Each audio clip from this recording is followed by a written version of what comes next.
Hello, I'm Gemma Barry. I run and own the Well Woman Project, and I am all about periods, hormones, cycles, and helping women find a balance with all of that shit naturally. I am a qualified herbalist. I'm a women's health specialist. I'm an ex-nurse. I'm a body worker. I do lots and lots of different things, and I have pulled all of those resources together to create my business, the Well Woman Project. You've probably seen me floating around on socials or at some of the Wild Woman events. And I've been asked to give you a session because for our virtual retreat. So here it is, basically. I'm going to be talking about charting and how our cycles mirror the seasons of the year. Now, it's fair to say that when I talk about this, a lot of people can say to me, Gem, yeah, but what about if you don't have periods? Well, the good news is that you still cycle away, but you might well be looking at slightly different nuances in your cycle. So this can be applied to wherever you're at in your menstruation years or not thereof, because it's a really easy way to kind of keep tabs on your own body and check in on your energy levels and make it work for you, basically. So how I look at the seasons of the cycle is just to follow the seasons of the year, right? So we all know them off the back of our hands, don't we? And when you're bleeding, that would be the winter part of your cycle. Then spring is pre-ovulation, summer is ovulation, and autumn is our favorite time, pre-menstruation.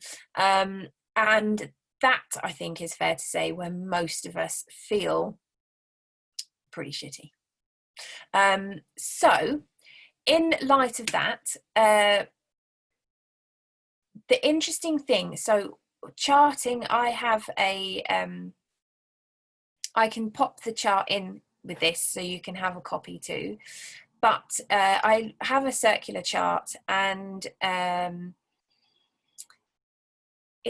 kept it really simple. I think the best things in life are really simple. Otherwise, if it's too complicated, we just don't do it. That is it. That is that simple, right? So I've made the chart particularly so you can't write war and peace in it, basically. And every day you just document what has been going on for you.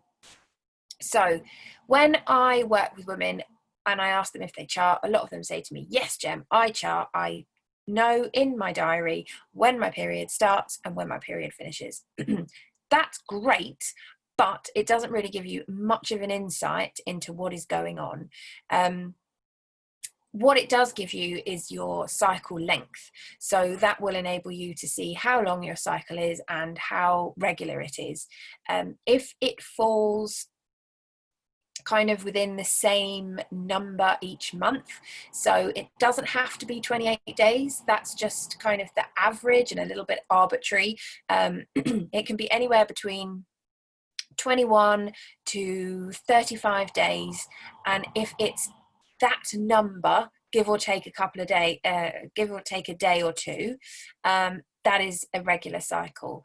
If it's swinging around all over the place, and sometimes you're 21 and sometimes you're 35 and then you're 28 and then you're 30 and then you're 21 again, and it, you know, it's just all over the place, then that's an irregular cycle, and that is a problem because you ruin shitloads of pants, and always the white ones, I find, always. But also that is a signal that things aren't quite in balance in your body. So when we're looking at charting, it's not just when you start and stop your period. During your winter month, your winter part of your cycle, you want to look at like what colour the blood is, how, if there's any stop and starts, if there's any clots in it, if it's you know, if it starts kind of sludgy brown or bright red, or if it gets very dark or very light, if it stops in between and then starts again, if there's any pain, if there's any heaviness, what that discomfort and pain is like. Be descriptive about that, because just saying it hurts doesn't really quantify anything. And yeah, get really interested in how your period looks and feels, how often you're changing your sanitary protection. I hate that word. I usually use period products. I'm sorry, I hate sanitary because it makes it sound like it's dirty or something, and it needs to be sanitized. And yeah, that gives you a lot of indication about what your period is doing, how healthy it is, and what it looks like. And then for the rest of the month, this is where we can get really interested and dig down into what is going on for us. So we might notice things like our libido, our energy levels, if we're like totally flatlining and needing to go to bed early or having to have a nap in the middle of the day. What our cravings are up to with food, you know, if we're craving caffeine, sweet stuff, like energy fueling foods,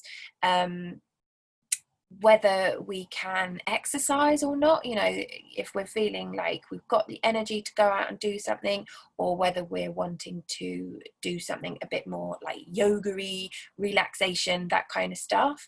How busy your brain is, how easy it is to do jobs and juggle stuff, and you know, our patience level, how irritated we get, or how, you know, maybe how easy life feels at that given time. If there's nothing going on at all, that's still valid to put down. Then there are things like headaches, weird and wonderful pains and cramps that might pitch up at any given moment, backaches, leg aches, tummy aches. If our poo goes a little bit weird and we suddenly get constipated, or we get loose for unknown reasons, because again, during coming up to our periods, your poo can get loose, and that's kind of normal. But you know, if these things are happening in and around outside different parts, this can mean stuff too. What else do we want to look for? All sorts of crazy things. And if you're not, you know, if you're in your menopausal years, or you're not bleeding, if you're on contraception or whatever, then you still can chart the energy, the pulls and stuff, because certainly with menopausal women, although they're not fluctuating in the same way as you do when you are having your periods, your body is still, it can't, so when you stop your periods, your body kind of leaves you in your summer months, so everything is left kind of on a high, which is great, and we're not left, you know, in our autumn time. That would be pretty shitty. So your ovaries aren't obviously doing as much as they were, because they're not releasing eggs and things like that, but between your ovaries and then your adrenals take over, and that is where predominantly a lot of the hormones are then made. So you still have a cycle even though you don't have a period, so you can still document and note, like, certainly energy levels for sure, and any kind of like weird and wonderful stuff that might be going on in your body, in terms of like sort of perimenopause and hitting the menopause sort of era. There are things like the night sweats or hot flashes. Again, really noticing what's going on with mood and energy levels is really, really key. When we're on synthetic hormones, we're just not producing our normal flux of our hormones. They are in effect turned off, so we're not ovulating, we're not getting the peaks and troughs, and that's why a lot of women will say, I just feel like a man or they'll say they're, you know, just feel quite level because they're not having those swings and stuff around. So even when you are having a bleed, it's a withdrawal bleed, it's not actually a period as such. It's kind of put in there really as a way of making us feel a little bit better about things, but it's for what it's doing in your body, you may as well not have one. So you could have one a year, one every month, or not at all. It doesn't make any difference. It's not a period, it's a withdrawal bleed. So that's why, in terms of implants and coils and stuff, those can tend to shut our periods off completely because of how they're administered. And when you're taking them in pill format, then you get that break, and the drugs are slightly different in the pills and stuff. So that isn't always the case. Some women then, you know, having breakthrough bleeding whilst they are on hormones as well, and that is a whole other kettle of fish. So in terms of then looking at all of that goodness and juiciness and knowledge about ourselves and plonking that into a cycle, and then looking at it in terms of the seasons of the year and what that means, energetically, if you look at how you feel during the months of the year, then that gives you a gauge of how you kind of feel during your cycle. So if we take spring, for example, we are kind of, it's getting warmer, the days are eking out, it's not quite summer, so we're still faffing around with whether we need a coat or not. Sometimes you'll go out and be like, damn it, should have bought my scarf, and then it's really hot and we're like taking off all the layers. So we're edging into shorts weather, being a bit more sociable because the hours, you know, the days are lengthening, and there's that anticipation that good stuff is on the way, you know. And that's how we feel as the energy and our hormones are climbing again after our period. So during your period, really, estrogen is starting to climb, and that peaks in our summer of our cycle, which is when you are firing on all cylinders. So your hormones then are at their peak, and estrogen is a really fiery kind of, let's get on it, do it, I'm like firing on all cylinders kind of hormone. It's very hot and fiery, and it gets shit done basically. So when you're at this part of your cycle, life does feel a little bit easier. You feel like you can juggle more, and you know, this is the time to do the presentations at work, to do stuff like this. You know, you remember your words, you're just more on it, your brain's functioning, you are at your peak basically. What this also means that can be going on, this is when you might feel like your libido kicks in, because it's like, you know, ovulating, so chances of getting pregnant and all of that kind of are aligning. But again, libido isn't just necessarily to do with hormones. A lot of that is to do with how we feel and what is going on in our heads, and it's very contextual for women as well. But you know, that's just our biology is kind of giving you a helping hand. And estrogen definitely, because testosterone also picks up, so you will feel that kind of surge in your body. That it doesn't have to fall around, you know, these are just kind of windows of when they'll be. It's not a absolute given that it will fall at this time. You know, for some women it can be they feel really horny during their period or just after. You know, it is whatever works for you, and in charting this you will find those nuances and richness in your cycle.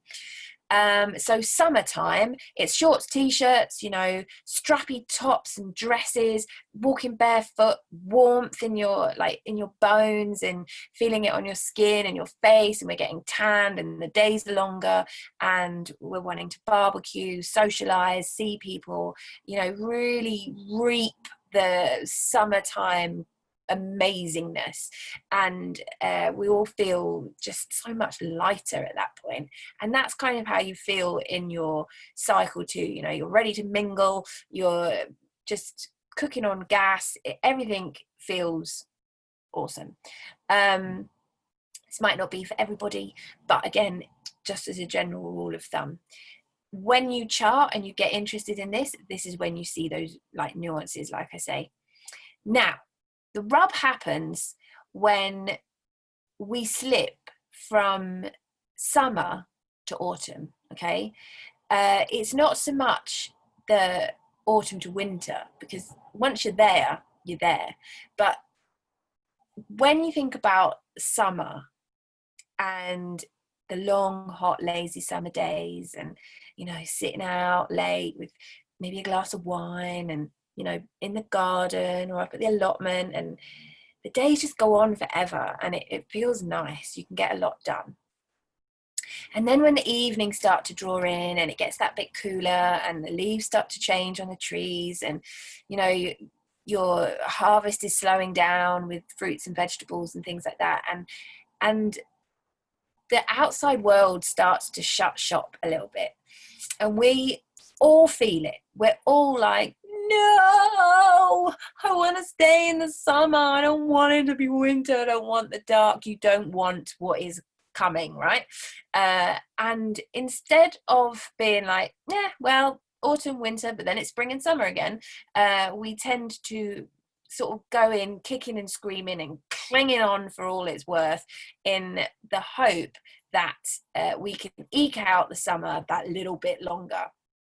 The trouble with doing this is that if we take from our supplies here, we only deplete ourselves further the next season around.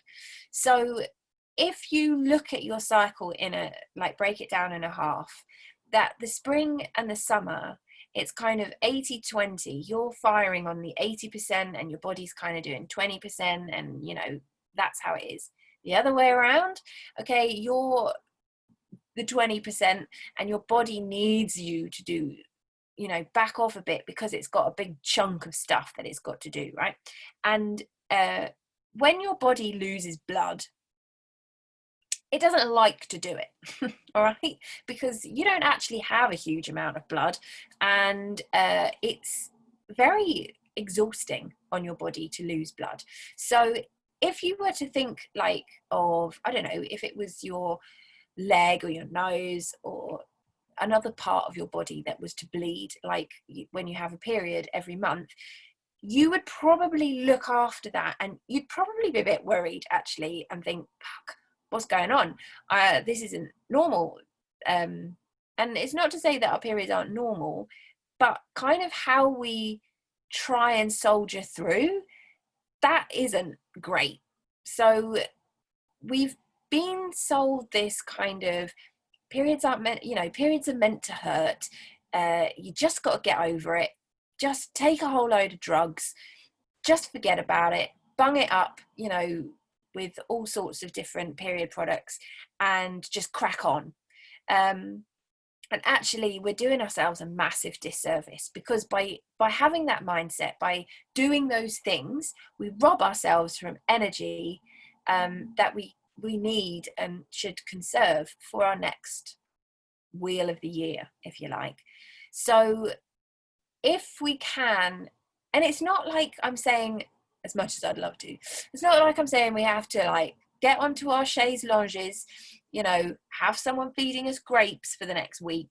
It's just about paring things back. It's future friending yourself. So, you know, in your summer when you're on it, like, batch cook a whole load of stuff and chuck it in the freezer, so you don't have to worry about making dinner when you don't feel like it. You can just pull something out of the freezer.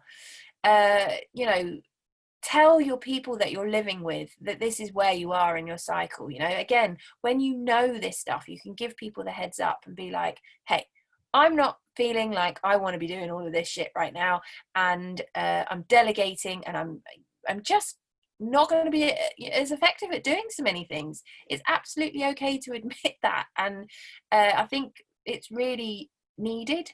And by doing that, it makes that transition a lot easier, because we're not fighting with ourselves and feeling like we have to push through, that we have to do this, that we have to do that. And a lot of the like discourse and frustrations and like PMT that we feel is because of that rub, because half the time we don't want to be doing the shit that we've got to be doing, right? And sometimes that is of our own making, because we're not clear in voicing our needs and wants and sharing the load with the others that are around. And sometimes that is, you know, to do with other conditions that are going on for you, or life just ripping you a new one, because that's what happens sometimes. But the more that we ignore this, I find in my practice is that the worse your periods can become, because you're activating a lot of stress and a lot of cortisol and all of that kind of stuff, and those things are not really very helpful to our body as a whole, but certainly around our periods and all of that kind of stuff. So this is the point in time in our cycle when we need to give ourselves a big break. We need to lump loads of compassion onto our plates, and know that we'll be coming out of this again. You know, we will. And the more that we can conserve and be nice to ourselves, and not try and just think, I'll just do that one more thing, when actually our body is screaming for us to be in bed, or just to plonk your bum down and have a cup of tea at lunchtime, or whatever it is. We'll also probably decrease on the need to rely on things like caffeine and sugar to get us through that, because a lot of the time we're eating those things purely because we're exhausted. Now, winter time, again, this, when you think about how we are during the winter months, it is very much like roast dinners and crumble. We don't want to go out because it's peeing down with rain outside. The nights are, you know, it's dark by 3. We want to hibernate, we want to be in, and that's kind of how it rolls when you have your period. I know I don't want to be out clipping the fandango when I, you know, need to be near a loo every 5 minutes. I would much rather, and I will enjoy myself more if I partake in those kind of activities when I feel like it. It's not easy, especially if your cycle is irregular and all over the shop, to plan for these things. But by charting and by noticing the stuff that is going on for you, you can give yourself a little bit more of a heads up. And once we're in winter mode, we want that nourishing stuff. We want to eat the good foods. We want to rest, and the more you rest around your period, the easier it is. Obviously, if you have things like endo and adeno, PCOS, those kind of things, that adds an extra layer, and that is like a different ball game again. But still, if you can ease off, you know, you reduce the amount of stress, you reduce the amount of inflammation, and all of that helps your body. And then once we're in winter, then we're heading back around to spring again. So I hope that's helped. I will have the chart so you can have a look at that and fill it in. I'm sure most of you will be aware of what I've talked about. But conserving your energy and understanding your own particular nuances in your cycle, and where you work best and where you need to rest best, is so important. Because I don't know about you, but I can't remember what I had to eat last week. You know, unless you write it down, there's just so much going on in our lives, it just goes out your head. And so many people have had such amazing light bulb moments about, oh, that actually happens like every month, pretty much to the same like day, of things happening that they hadn't noticed. You know, they knew maybe it was headaches or something. They knew that they had headaches, but they didn't realize that they were every 2 weeks or every month and always falling in and around the same time. And once you know that stuff, then you can start to work with it. And that's basically what I do. I help women to unravel the mysteries of their cycle and start to put healing and things in place by lots of different means: herbs, self-care, massage, coaching, mindfulness, maybe some body work. Lots and lots of different ways, but a lot of it is just like re-educating ourselves on our own bodies, our hormones, our cycles, our biology. So many women say to me, oh my God, how have I got to 40 and never understood this about myself, or never even knew that this was something to do with me, which is, you know, a real sad failing on our educational system, really. But why this kind of work and what the Wild Women retreats and everything pulled together is so important. So if you have any questions, you absolutely can find me on my website, which is thewellwomanproject.com. You can drop me a mail. I'm on the socials under the same name, or you can look me up as Gemma Barry. And if you have any questions about any of this or any of the work that I do, then please tap me up. But I hope you found this helpful. It's been an amazing privilege to be part of this, and I wish you all well and big love. Mwah.